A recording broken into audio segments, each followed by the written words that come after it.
Happy Monday, everyone. Let's get right to it. So, how do we wrap our tumblers to prevent ghosting, super crazy seams, shadows, anything like that? I have another video that's been in the group for quite some time, and I used a lot of tape when I started doing those like that, and it's worked and it's been successful. However, I'm always looking for ways to be more cost effective while still getting the same results.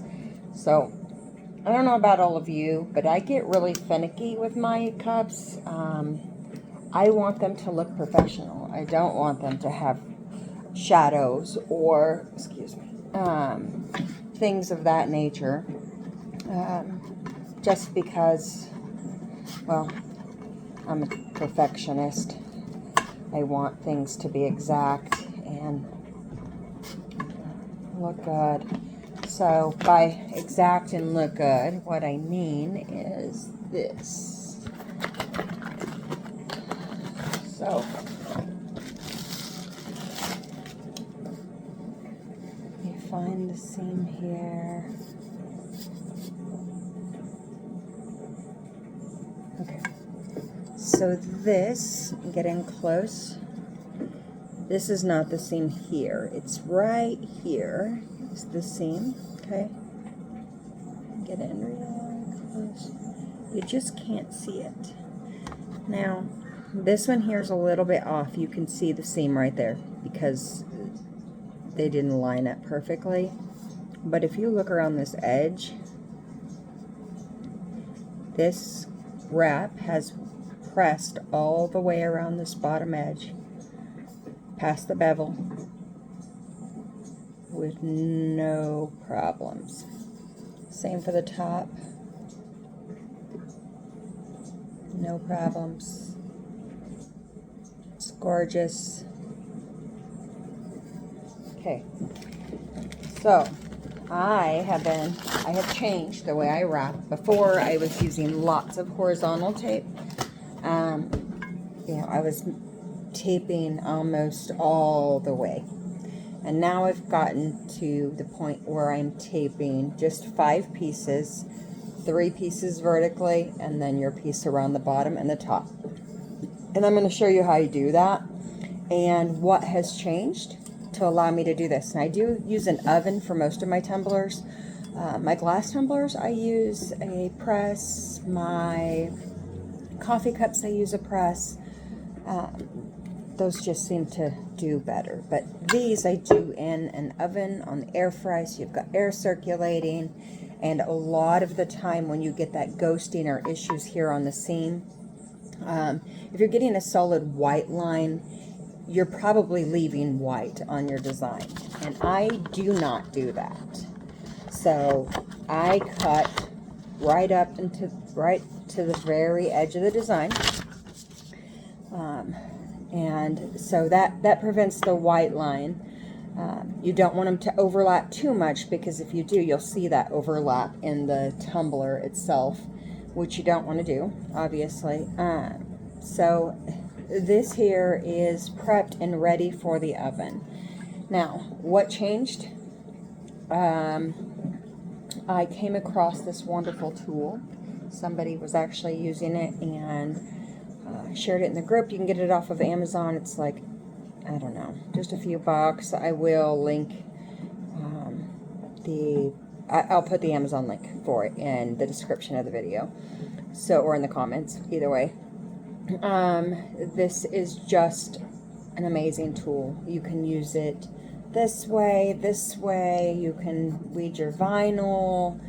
It just has a lot of stuff. This here is beveled, at a curve, so you can use it.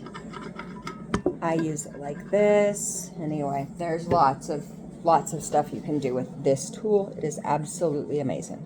So let's just go over real quick how I wrap these.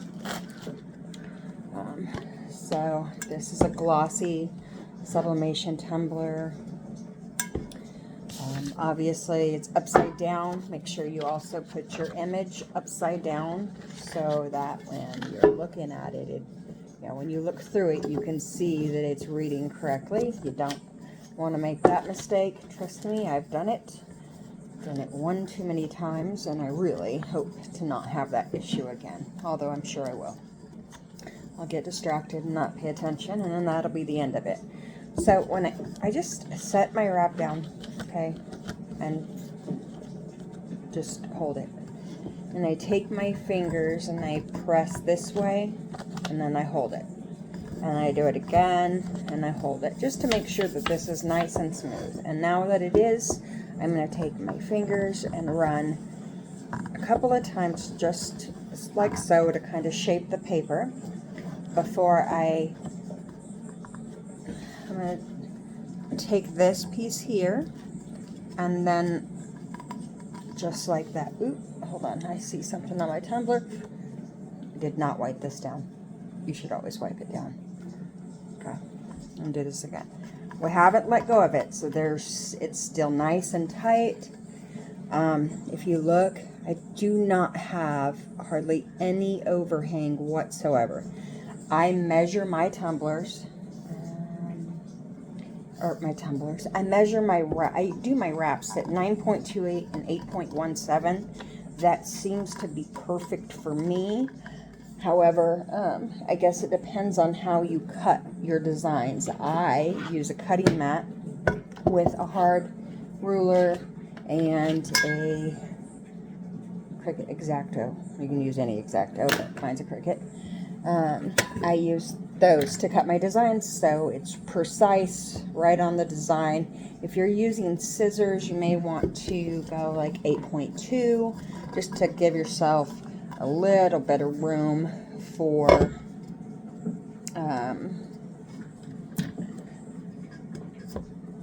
mistakes, cutting it too short, whatever. Because if you measure at 8.17, you're using scissors, chances are you could accidentally cut too much off of it, and then your design is wasted. Now you've wasted paper and ink, and that can be really frustrating. So I start with those 3 pieces, just tape it down really good, and then I come back with my center ones. I should be making sure you can see what I'm doing. I hold it there, pull so it stretches a tad, and then I just take this and just go over the tape to make sure that it's adhered to the paper really good. You can really see the difference in how the tape looks. Maybe not this way, but let me try it this way. Okay, so you can, I don't know if you can see that, but you can see where I've pressed down and where it's not pressed down. So I just go over that. When you're using any tool, really, if you're pressing it down to secure the tape to the paper, you should be able to see the color kind of change whenever you're doing that. So once I have those 5 pieces of tape, I take my vertical pieces and I start by this is stretchy tape, and I get it from AGH. I will also link this in the comments and descriptions. Not all yellow tape is created equal, so don't buy it off Amazon. I use this AGH tape. It's quite stretchy, so I just stretch it out and I try to center it over that seam, and then fold it in and push it down. You want all of the tape to be secured, and you want it to be secured, especially if you're using an oven, so that the tape doesn't come up in the air, doesn't get under your design. Air getting under your design is what causes the ghosting.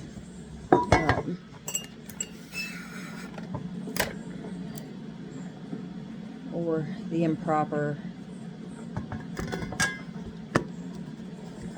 transfer. So then I just take this, and I like using this part because it just seems to provide the best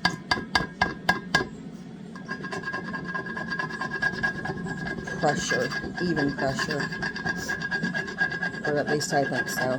I could be completely wrong, but this is the side that I choose to use. There are lots of options here again. I like this one because it's flat, it's straight, and it doesn't really chew up on anything. So, and once I have that done, I still do the tops and bottoms the exact same way. So if you look here, you can okay, you can see that this paper is flush with this bottom piece, so it's going to lay over that bevel, and that's what we want it to do. Actually, let me show you something here. This one, I already did it. This one's going to have that little off piece because I didn't trim it. I saw it and didn't trim it. Anyway, I take this and I lay it. If you look at this here, you can kind of see the light through the paper. So that's what's over the bevel. I want my tape to be just along the edge of the tumbler and not up where the bevel is. So my first piece of tape, I line up really good with that. Try to line it up real good like this. So it's right along that edge of where the tumbler is. Flat still. You don't want to get it up at the bevel the first time. So that's wrapped. I always off center it so I can find it when it's time to pull it off. Anyway, and it goes here. So I know to just grab that whenever I go to unwrap it. So do make them a little bit long going that way. And then the very next one, I just, well, actually I didn't get that all the way around, so I'm going to do that one again. Okay. The very next one will come up and the tape will be over the edge of the bottom. You want to hold your tape when you're doing this because I'm going to pull really, really tight and wrap it all the way around. Okay, and now you can see all these wrinkles and bumps? You're going to have that until you press it down. So I go over the flat part first, just kind of make sure that if there's anything on the flat side that it gets ironed out before I come back. Okay, again, you can see the wrinkles here along the bevel. I'm just going to take this tool and gently work those out. Kind of flatten them. And I do this all the way around until I know that there's no more. And I always check with my finger just in case there's something that I don't see, but you can always feel it. And once I know it's good, then I just kind of wrap it around the bottom, press it down, and then I switch to the top.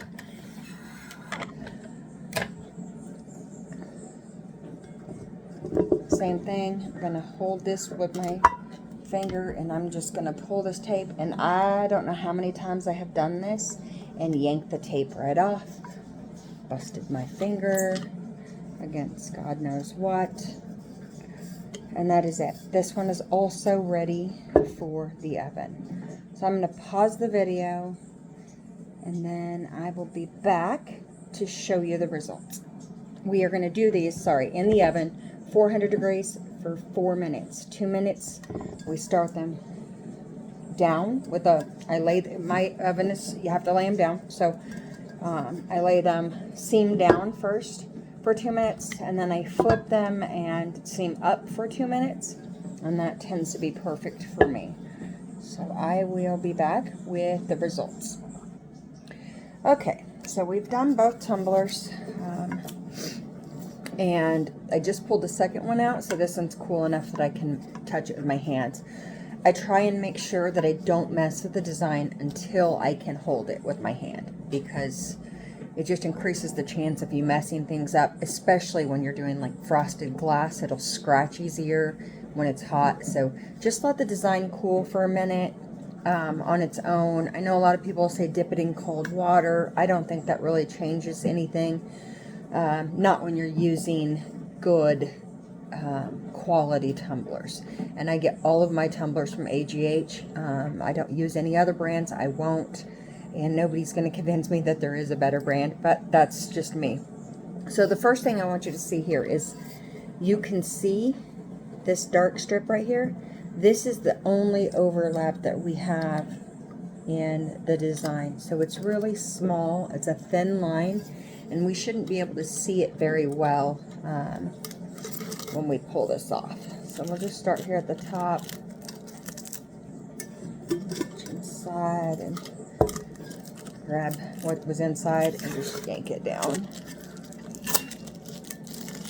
All of the tape and stuff should come right off. And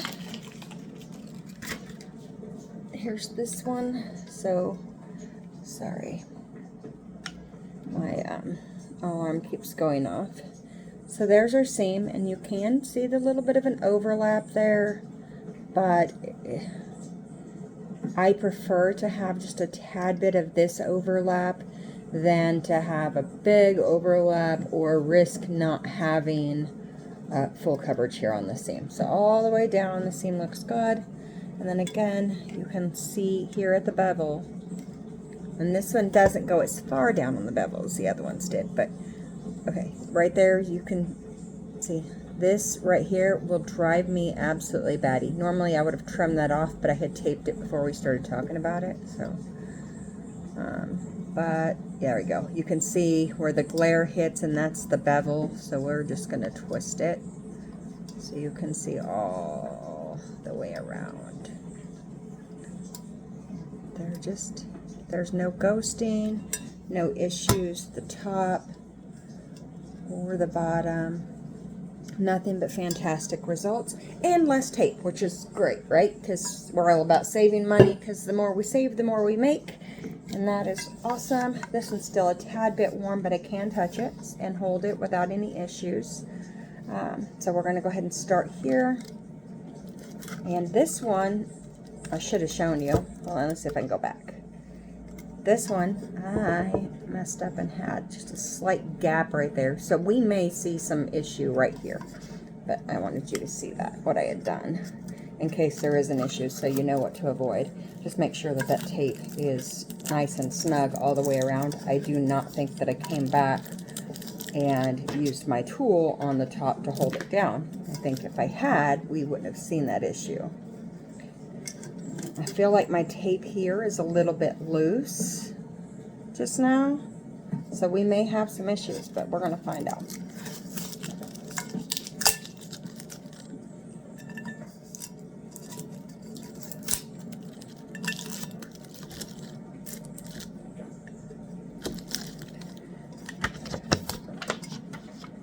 And no, we do not have any issues. Okay.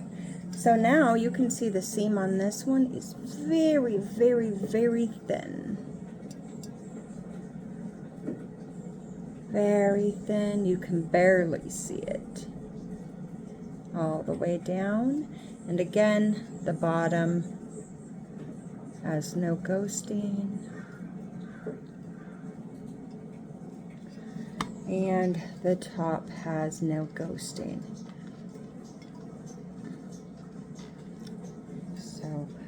Two perfect tumblers back to back. I love AGH tumblers. I cannot say enough about the quality of these tumblers. The colors are vibrant. Of course, that's going to depend on your printer. I use an F570. I had just as good a luck with my converted 2720. I just needed something that was more, so I made the investment. for myself. I also do sublimation prints, ready to press. I do designs, so I'm here to help with anything. I do use Inkscape, so that sets me apart from a lot of people who do sublimation because people seem to get overwhelmed with it. Anyway, this is how I'm wrapping them now to save tape and getting the same awesome results. Make sure to hit the subscribe button, the like button, follow me for more videos. I am going to try and get more of them added every week, at least one. That's the only commitment I can make right now, but hopefully we'll get to a place where we're posting a lot more than that.